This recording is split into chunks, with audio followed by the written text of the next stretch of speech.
I've been having a little bit of a struggle here. People can't drive no more. I'm telling you, people can't drive. They can't drive. They can't drive. I'm looking at the interstate right now, and they rubbernecking. Back to back, they rubbernecking.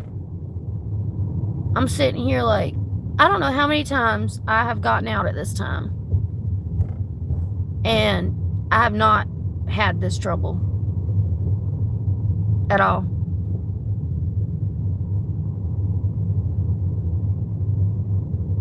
Okay, so get this.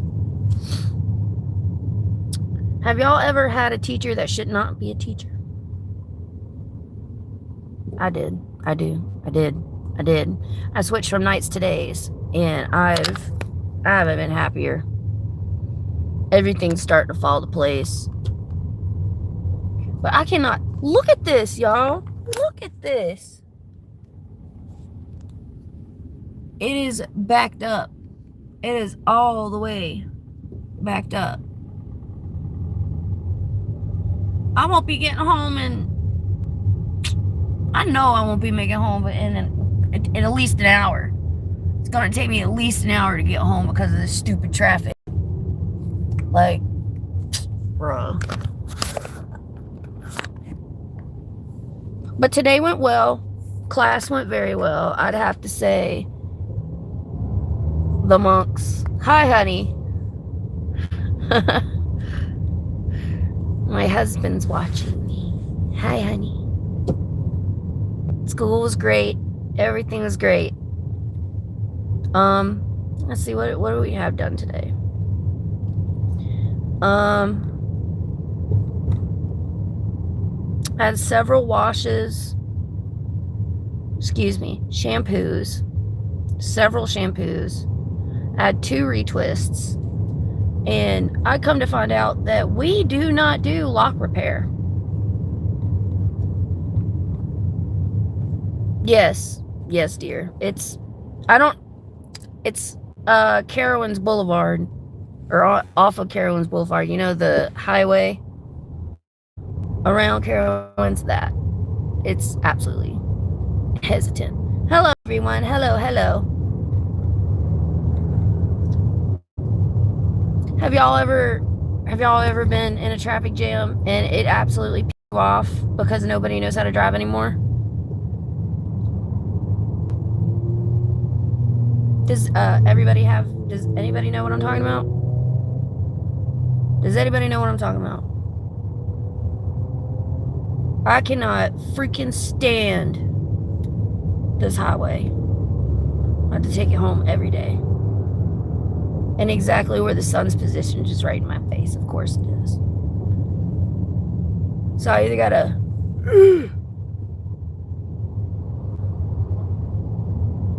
I cannot freaking stand the highway. Come on, get over. And of course, there's no way for me to get over, is there? Screw it, I'm gonna make myself go over. I'm literally like this. Then don't watch.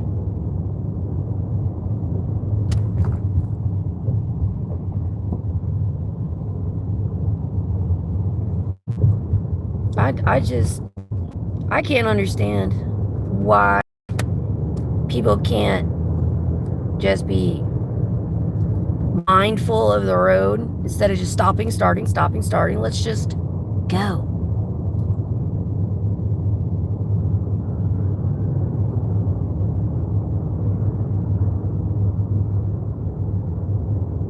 But has anybody had a good day, a bad day?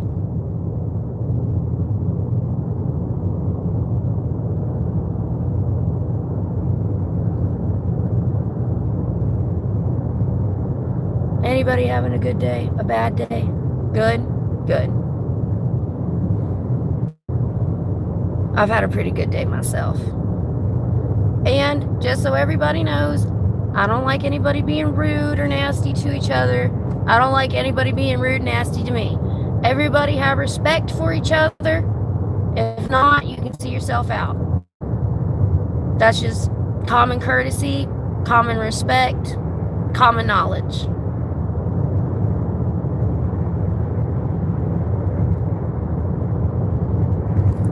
The monks are on Highway 21.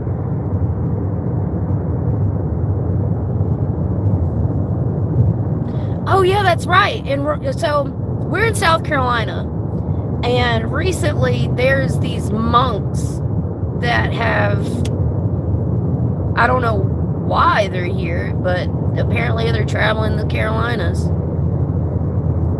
And I don't know. I don't know why.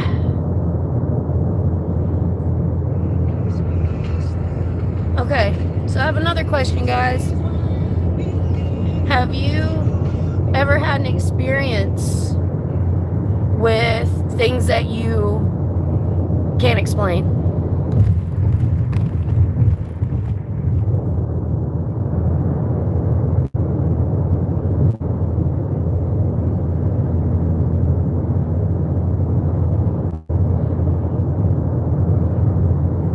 All right. So I'm going to tell you guys about an experience that I had. So, before I was a Christian, I was a full-on witch. Hexes, blood rituals, things that you're not supposed to mess with. And something told me that if I kept going, I wouldn't be able to go back from it. And I dabbled with it from a young age, all until maybe 5 years ago? And before, my life was a complete and total wreck. And I mean wreck. I had no family to turn to, none to talk to, no support, right? I was completely and utterly disconnected from everybody, from everything, including myself. I hated everything and myself. It is sad. And no, the drugs didn't come in till later. I was on this very self-hate trip. I was a young mom, and something happened where my daughter started to change. When she was 6 months old, I knew that she was autistic. I knew that there was something up with her. And when we got her diagnosed finally, when the doctors were finally like, yeah, it's autism, I went on a full rampage of hate on myself because I thought I did it to her. I thought I was the one to cause my daughter her autism. I thought I did it. And it's not. It just happens. Autism is a function of the brain. We don't know what causes autism. And I, myself, am autistic. Yeah, I'm a high-functioning autistic. My daughter, not so much. She was severe. She's still severe, only because she can't verbalize the way that you or I could. But she has come a long way. But with that being said, when I was on that rampage, I also invited someone to burn me up together. I was willing to let somebody kill me.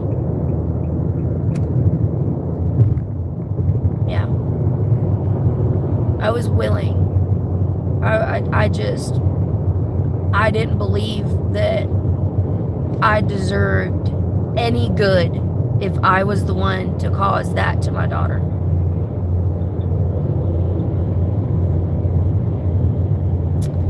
And yeah, I thought I was the one to cause all that. So I let somebody in, and he definitely, he did his part. He fed me drugs, things that I thought that weren't to that point. It wasn't a day-to-day thing. It was a party. It was every other weekend, turned into every weekend, and then it turned into every day, and then it turned into, I can't take it. I can't stop taking it. If I do, I'm gonna go into withdrawal and go in the hospital and I'm dead. So I willingly did it. It was my choice, but I didn't expect for that to be the outcome. I did not know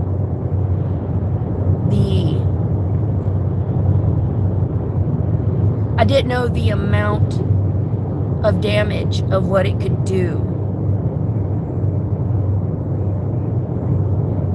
And now, like I said, I'm 5 years clean.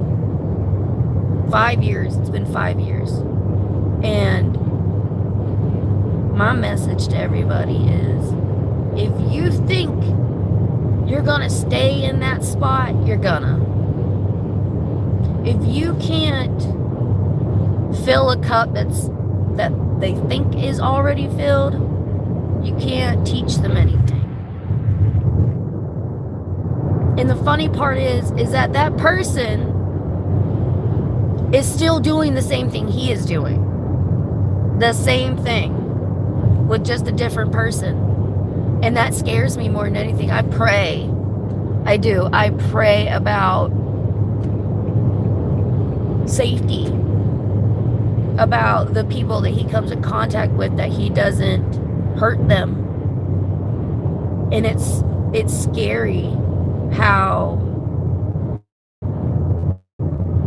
even if you're not willing, how a person can get you to think what they do. The manipulation was pristine, like the weirdest kind of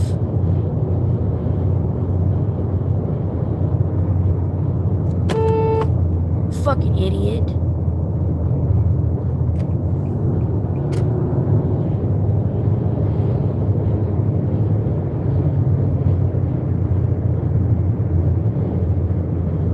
And yeah, I got mad.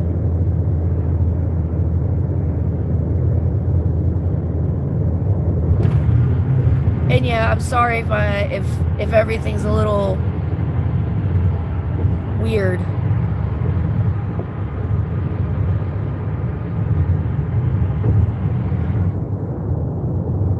Sorry, honey. It's the area that I'm in. It'll go up and down, blah, blah, blah. But I don't want anybody to go out and think that they're nothing, because you're not nothing. You are special. You are loved. Even when you don't think it, you are. Even if you tell yourself that, if you tell yourself, I'm not loved, nobody loves me, you're wrong. You're wrong. There's people out there that love you and they don't even know you. I couldn't tell you how many times. So, going back to the experiences, like I said, I did do drugs, and there was a point in time where I died. And if it wasn't for the fact that my late father-in-law came and got me, I would not be alive right now. Kudos to Art. Thank you. Thank you for saving my life that day, dude, because I wouldn't be here if so. I'd probably be dead out in the woods. That's where they would have found me, dead out in those woods. And let me tell you the power of God.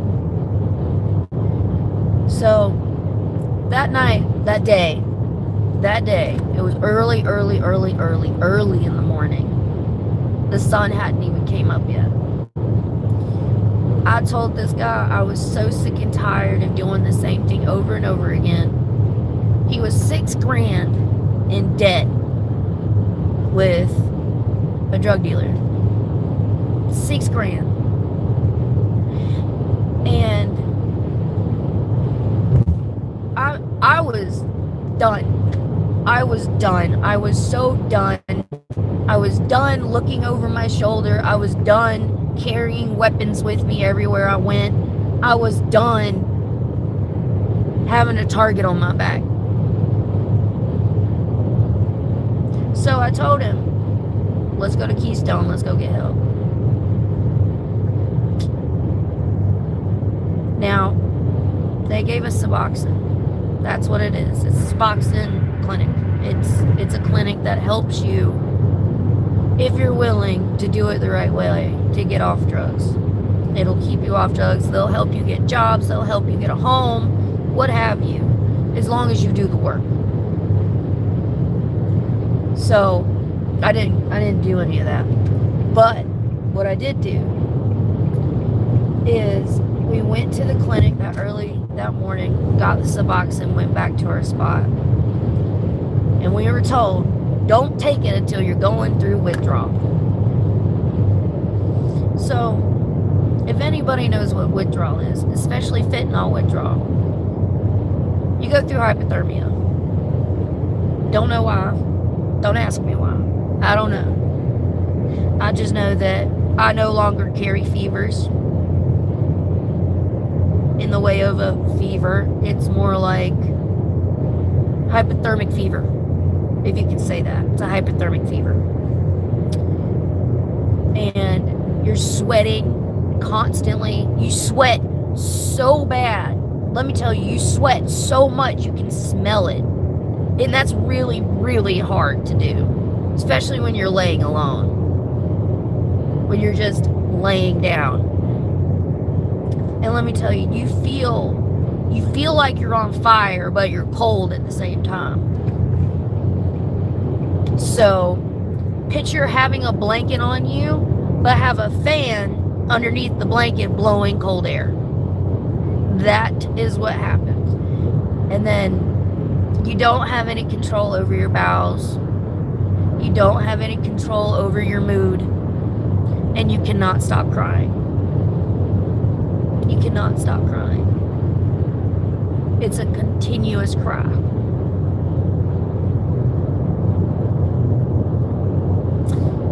And with that, I just remember being in that room. I was clutched up like this. Everything was stiff. My legs, my arms, I couldn't move. My breathing wasn't right. And I just remember falling. And I woke up in this barren desert place on a golden line with two golden doors in front of me. The left one opens first, and then slowly the right one. And then this little thing, this creature, comes out of the left. I love you, honey. Comes out of the left door, the left golden door, and it's Satan. It is Lucifer himself, standing there with his arms crossed, smiling at me.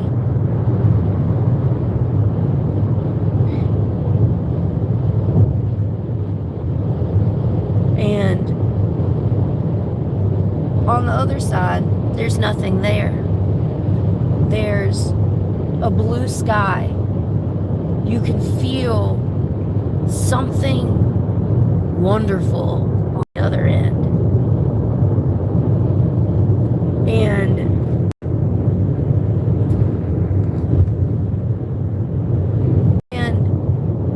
And then I thought to myself, why is it so small? And someone told me, you're just far away, honey. I said, well, I'm far away. I kept thinking, I'm only in a tiny bit. Small my problems told me. The reason why he's standing out there and not me is because you chose to do so. You chose to do this, and you do not know me. And the reason why you're far away is because this is not your time. You have more time to learn, to realize what you were doing, not only to yourself, but to everybody around you and your soul.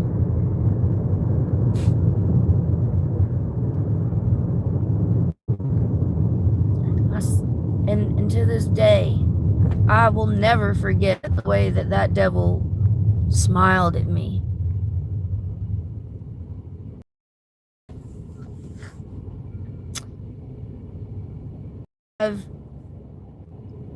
I've never seen God.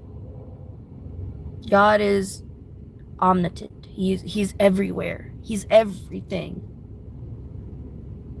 But if we just tone in on the right channel, we're able to listen to him. We're able to hear him, speak with him even, and we get a reply. That's what I do in someone's life, as simple as I am.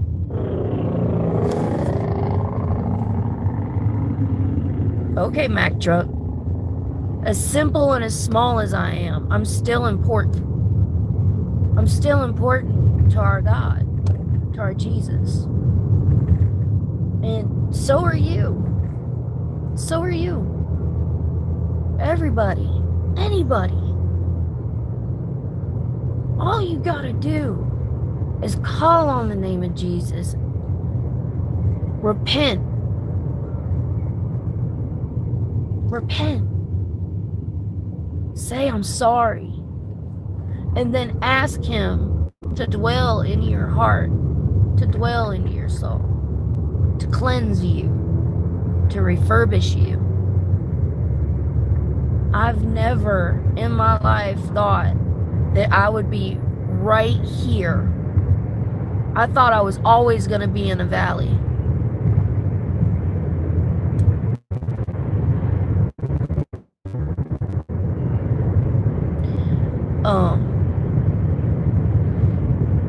I never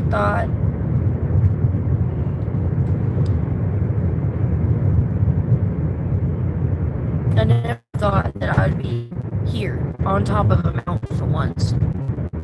I always thought that I was going to dwell in a valley. I thought I was always going to walk in hard times. I thought I can't. Sorry about that.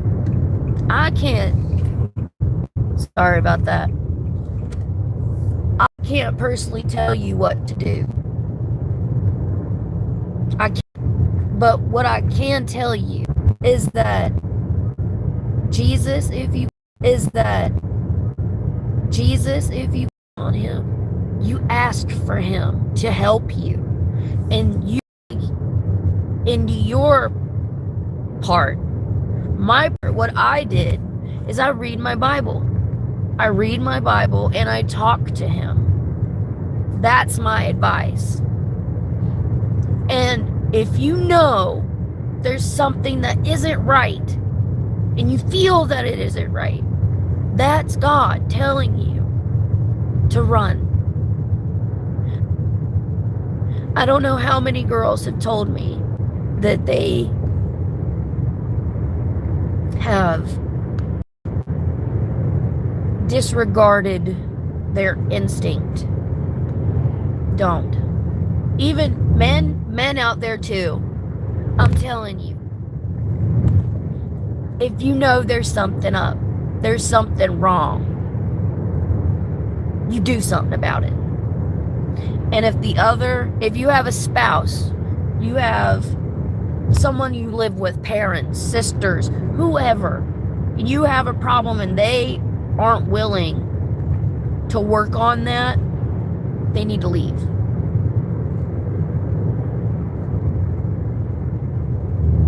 My family, my parents, my biological grandparents, who are my parents, by law, they were my parents. They adopted me when I was young. By my parents. Don't, and I mean it, don't let what your parents have done, what your friends have done, ever make you not trust yourself. Trust yourself. That's it too. You trust yourself with the Lord. Trust yourself with Jesus. And when you give yourself to Jesus, it's a completely different world. I convinced myself I would never be married. I convinced myself that I was better off by myself. I convinced myself that I told God, if I'm good to be alone for the rest of my life, so be it. I'm all right with that. I'm okay with you being my husband, Jesus. And you know what? He gave me a husband. He gave me a home. He gave me a career in college. He gave me an education.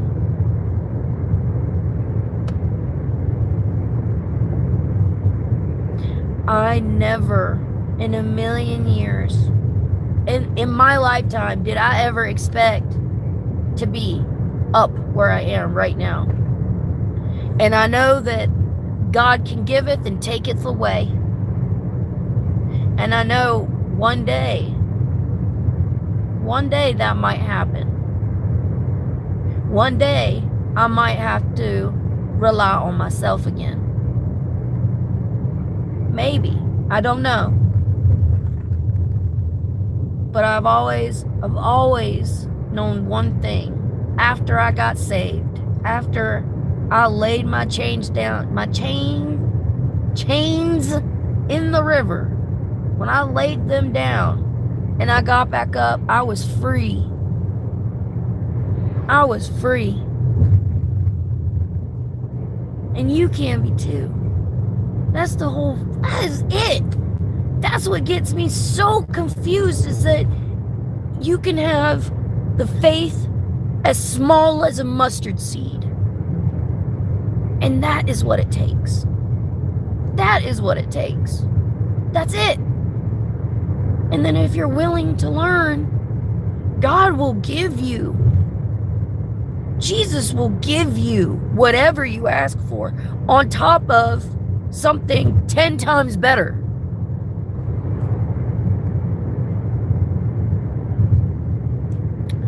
Another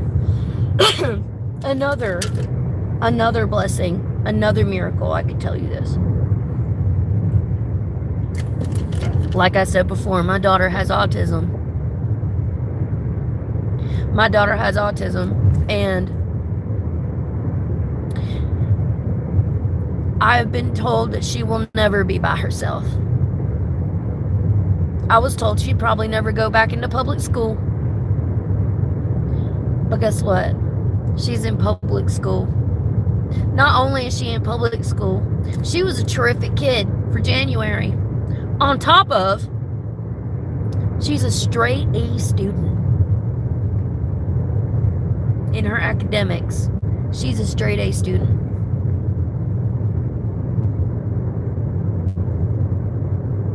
Now you tell me, a girl that can't speak, a girl who is mute, is an academic genius. Is that not short of a miracle?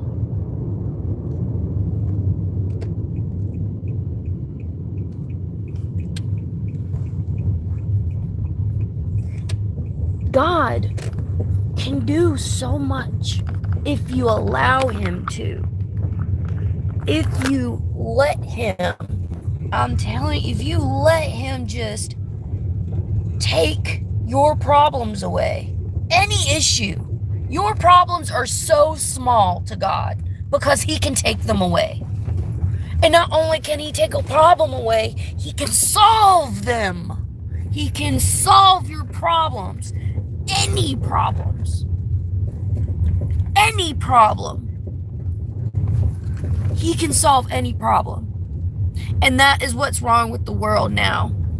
We have fallen back on the flesh and not on God. That is a problem. We have taken God out of our government, out of our politics. And it's not right. It's not okay. There's no reason for hate. There's no reason for people being nasty to each other. There's no reason that as human beings, there's only one human race. There's only one human race. It doesn't matter if you're white, you black, Mexican, you're Palestinian, Israel. It doesn't matter what you are. It does not matter what you are. You are a human being. You matter. You are loved deeply by the Lord. And he will show you. He will show you everything that you've missed out on. And he'll bring it to you bigger and better. A bigger and better life. For everybody. And you know what? It's a shame that there's not more people supporting love and Jesus, because that's the only way to move forward. The only way to compromise is making a compromise. You can't rule the world with hate. You can't rule the world with money. You can't rule the world with fear. It will not work. It all falls. It all falls. There's only one kingdom that has never fallen, and that is the heavenly kingdom. And I'm waiting. I believe in this lifetime, in my lifetime, that we will see him. We might. I believe it. I believe every knee will bow. And I just got home. And I hope everybody has a blessed day, has a blessed night. And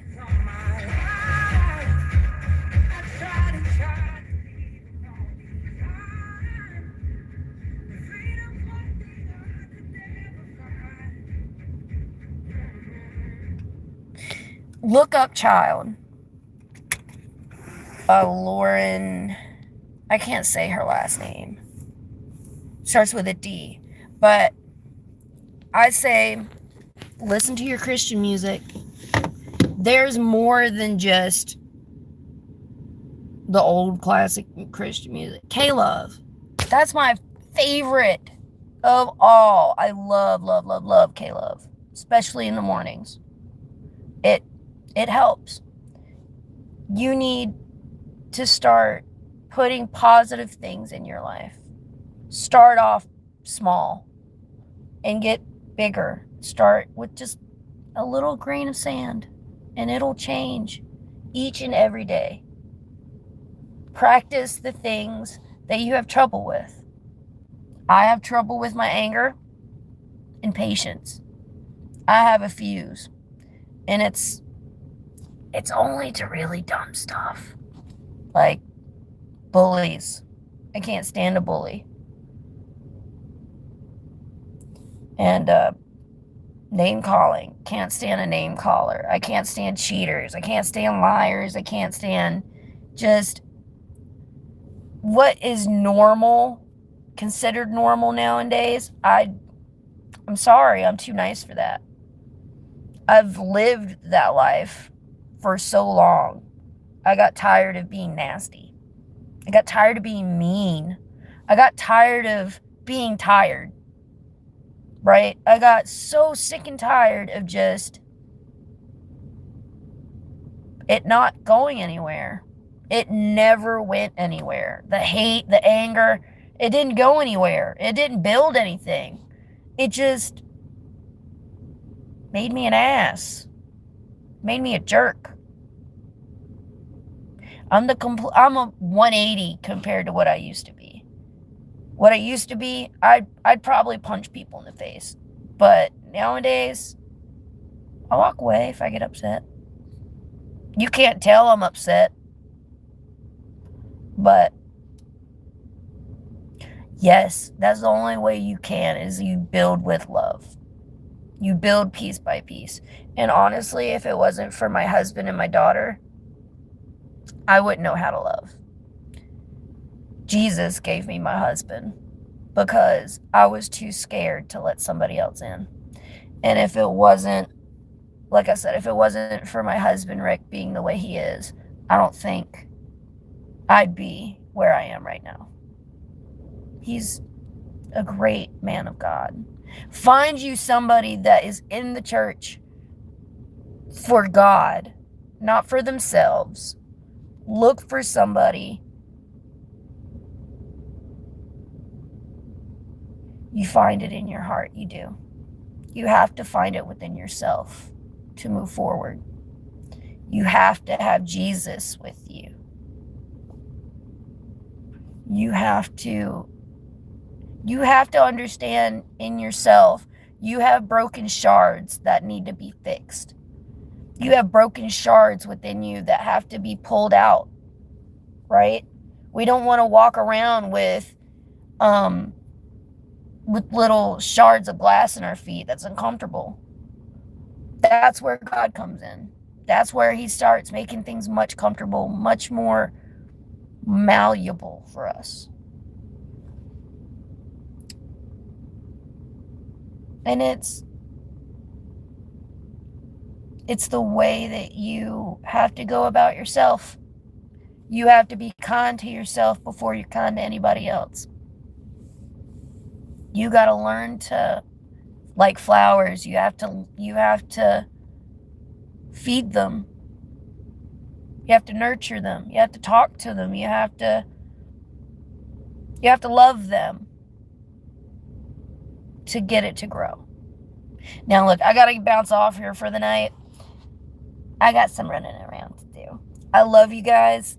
Hopefully I'll be on tomorrow or the next day. We have a bit of a challenge coming up, so. Also, I'm putting up a reel later on about what hair color I should go next. I love you guys. Have a blessed night.